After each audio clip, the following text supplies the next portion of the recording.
Soy Abril y me encuentro acá con Margarita Pano. Maggie, ¿querés contarme quién sos y a qué te dedicas? Sí, soy Maggie, trabajadora de hace 30 años del Organismo Provincial de Niñez, ¿sí? Y parte de la organización del Foro por los Derechos de los Niños, Niñas y Adolescentes, que se fundó en el 2004. La primera pregunta es, ¿por qué crees que se instala continuamente el debate de la baja de punibilidad en la sociedad argentina? Bueno, esto tiene que ver fundamentalmente porque en la sociedad cada vez que hay un hecho delictivo de un joven menor de 16 años, que es lo que establece la ley nacional producto de un decreto de la dictadura de Videla y no reformado, ¿sí? Que establece la edad de punibilidad de los jóvenes a partir de los 16, ¿sí? Surge el término este de un lado y del otro con respecto a si es punible o no ese joven en función en muchos casos de su planteo por sentido de la madurez, si está apto para entender su acto que cometió y las consecuencias o no. Y en esos términos considero yo que no es que se tiene que establecer la posibilidad de poder dirimir cuál es la edad que tiene que tener un joven como para poder ser punible o no.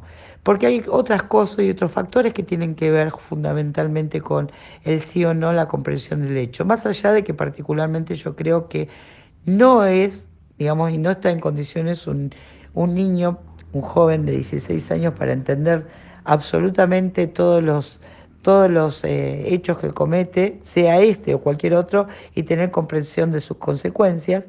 Pero amén de eso, que considero que es así, también los factores fundamentales tienen que ver con qué ámbito y en qué ámbito se desarrolló este joven.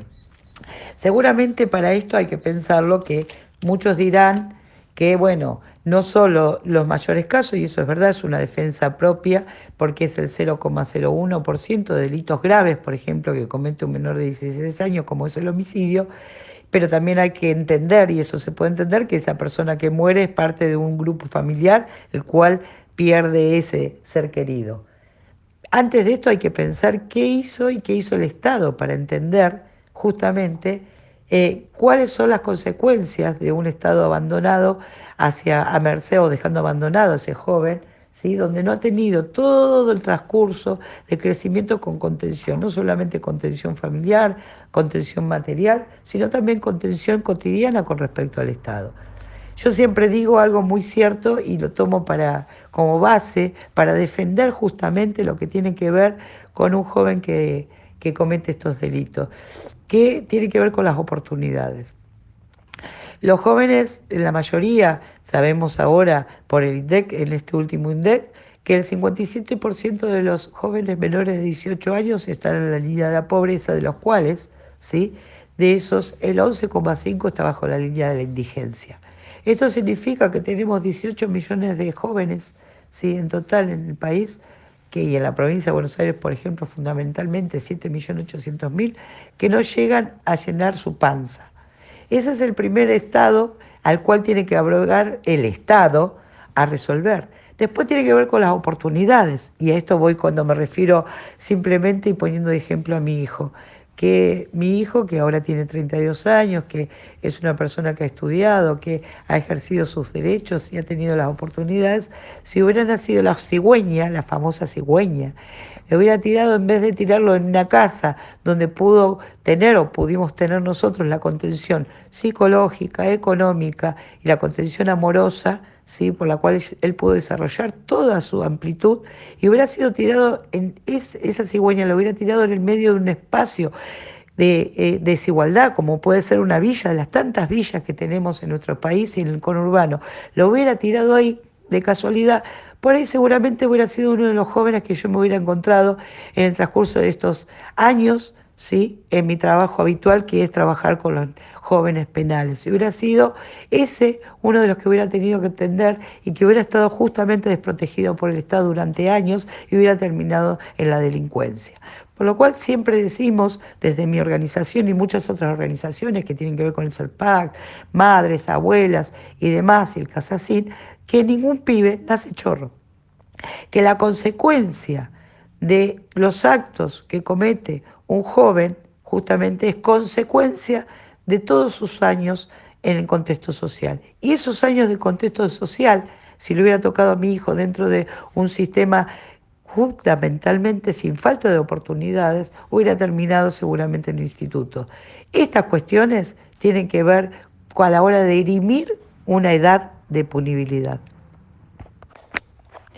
Al haber trabajado en institutos penales, ¿podrías contarnos un poco de cómo es la situación dentro de ese ámbito? ¿Se implementan políticas por parte del Estado para acompañar a esos jóvenes? No, en realidad no.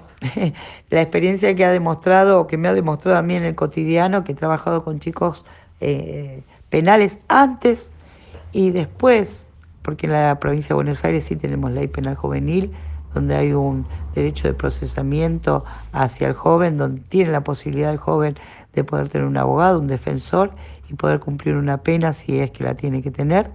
Dentro de lo que es el sistema penal juvenil, no, la verdad que sigue siendo nefasto. El Estado no invierte para poder lograr que los jóvenes puedan tener un bien pasar ahí para poder cambiar su realidad dentro y fuera, porque tampoco tienen fuera un espacio cuando salen donde pueden estar reincidirse. Generalmente terminan en las mismas familias, en el mismo espacio donde no hay contención, no hay situaciones económicas no resueltas, por lo cual el Estado, dentro de lo que es el círculo cerrado del penales juveniles, no llevan adelante lo que tienen que llevar, que también lo plantea la Convención, que es la contención, el acompañamiento, las oportunidades, los oficios y demás. Así que sigue siendo nefasto los lugares de encierro a nivel provincial y sé y tengo entendido que a nivel nacional también.